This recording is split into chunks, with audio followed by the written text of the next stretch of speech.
Hello guys, ಎಲ್ರಿಗೂ ನಮಸ್ಕಾರ. ನನ್ನ ಕತೆ ನಿಮ್ಮ ಜೊತೆಗೆ ಸ್ವಾಗತ ಸುಸ್ವಾಗತ. Guys, morning 6:30. ಸೊ ತುಂಬ ಜನ ಎಲ್ಲ ವಾಕ್ ಮಾಡ್ತಿದ್ದಾರೆ ಹಿಂದೆ ಮುಂದೆ ಎಲ್ಲವ.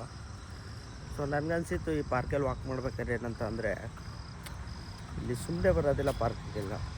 ಅವ್ರಿಗೆ ಸ್ಟ್ರೆಸ್ ಇರ್ತದೆ, ನಿದ್ದೆ ಬರೋಲ್ಲ, ಅವ್ರು ಬರ್ತಾರೆ ಬೆಳಗಿನ ಜಾವ, ಡಯಾಬಿಟಿಸ್ ಇರ್ತದೆ, BP ಇರ್ತದೆ, ಹುಷಾರಿರಲ್ಲ, ಮಂಡಿ ನೋವು ಇರ್ತದೆ, ಎಕ್ಸಸೈಸ್ ಮಾಡಲ್ಲ, ದೇವರೇ ಬರೋದು ಜಾಸ್ತಿ ಆ್ಯಕ್ಚುಲಿ.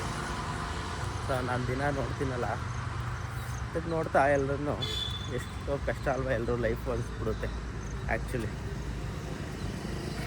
ಮನೆ ನೋಡ್ಕೋಬೇಕು, ಸ್ಟ್ರೆಸ್ಸು, ಪ್ರೆಷರು, ಕಂಪ್ನಿ ಪ್ರೆಷರ್ಗಳು, ಮನೆ ಪ್ರೆಷರ್ಗಳು, ಅದೆಲ್ಲ ಈ ವಾಕ್ ಮಾಡೋದ್ರಲ್ಲಿ ಸಿಗುತ್ತೆ ಆ್ಯಕ್ಚುಲಿ.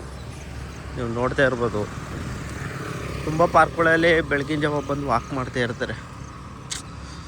ಎಷ್ಟು ಸ್ಟ್ರೆಸ್ ರಿಲೀಫ್ ಆಗುತ್ತೆ ಅಂದರೆ ವಾಕ್ ಮಾಡಬೇಕಾದ್ರೆ ಯಾವುದು ಬೇಡಪ್ಪ, 1 ಅವರು ಅರ್ಧ ಗಂಟೆ ವಾಕ್ ಮಾಡೋದ್ರಲ್ಲಿ ಇರೋ ಸುಖ ಇನ್ಯಾವುದ್ರಲ್ಲೂ ಸಿಗೋಲ್ಲ ಅನಿಸ್ಬಿಡುತ್ತೆ. ನನಗೂ ಅಷ್ಟೇ, ರಾತ್ರಿ ಎಲ್ಲ ನಿದ್ದೆ ಬಂದಿರಲಿಲ್ಲ. ಬೆಳಗಿನ ಜಾವ 5 ಗಂಟೆಗೆ ಎದ್ಬಿಟ್ಟು ಸುಮ್ಮನೆ ಬಂದು ವಾಕ್ ಮಾಡ್ತಾನೆ ಇದ್ದೀನಿ. ಕಿವಿಗೆ ಇಯರ್ಫೋನ್ ಹಾಕ್ಕೊಳ್ಳೋದು, ವಾಕ್ ಮಾಡೋದು, ಅದನ್ನು ಮಾಡ್ತಾನೆ ಇದ್ದೀನಿ. ನೀವು ಯಾರೆಲ್ಲ ವಾಕ್ ಮಾಡ್ತಾ ಇರ್ತೀರಿ ಬೆಳಗಿನ ಜಾವ ಎದ್ದು ಹೋಗಿ, ಅವರೆಲ್ಲ ಕಮೆಂಟ್ ಮಾಡಿ.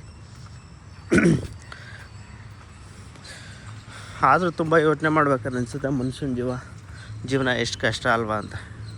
ವಿತೌಟ್ ಎಕ್ಸಸೈಸು ಇದ್ದರೆ ಎಷ್ಟು ಕಷ್ಟ, ಬಾಡಿನ ಹೆಲ್ದಿಯಾಗಿ ಇಟ್ಕೊಳ್ಳಿಲ್ಲ ಅಂದರೆ ಎಷ್ಟು ಕಷ್ಟ. ಅದಾದಮೇಲೆ ಹಾಸ್ಪಿಟಲ್ ಸುತ್ತಾ ಇರಬೇಕು ಬಾಡಿನ ಹೆಲ್ದಿಯಾಗಿ ಇಟ್ಕೊಂಡಿಲ್ಲ ಅಂದರೆ, ಹಂಗೆ. ಆದರೂ ಒಂಥರ ಬೇಜಾರು ಗೈಸ್, ಎಲ್ಲರೂ ನೋಡ್ತಾಯಿದ್ದಾರೆ. ಇನ್ನೇನು ಮಾಡೋಕ್ಕಾಗಲ್ಲ, ಜೀವನ ನಡೀತಾ ಇರಬೇಕು, ನಾವು ಹೋಗ್ತಾ ಇರಬೇಕು. ನಿಮ್ಮ ಮನೇಲಿ ಯಾರಾದರೂ ಹುಷಾರಿಲ್ಲದರು, ಡಯಾಬಿಟಿಸ್ ಇರೋರು, BP ಇರೋರು, ಯಾವ್ದಾರು ಟೆನ್ಷನ್ ಇರೋರು ಇದ್ದರೆ ಕಮೆಂಟ್ ಮಾಡಿ. Bye, take care, see you next video.